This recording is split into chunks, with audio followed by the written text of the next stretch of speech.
நிலக்கடலை சீரகம், அதுக்கடுத்து முந்திரி பருப்பு, நெக்ஸ்ட்டு வந்து கடுகு உளுந்து வச்சுருக்கேன். லைட்டாக அதை போட்டு வறுத்துடுவோம்.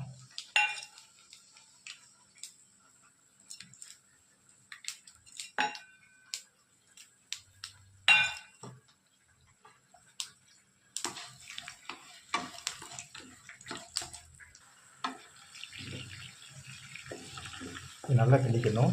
பாருங்க, தண்ணிலாம் நல்லா இஞ்சணும்.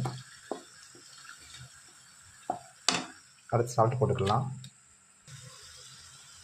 நல்லெண்ணெய், தேங்காய் நல்லெண்ணெய் ஊற்றிக்கலாம். நல்லெண்ணெய் ஊற்றினா நல்லா பெஸ்ட்டாக இருக்கும். இப்போ சாதத்தை சேர்த்துடலாம். அழகான புதினா சாதம் ரெடி.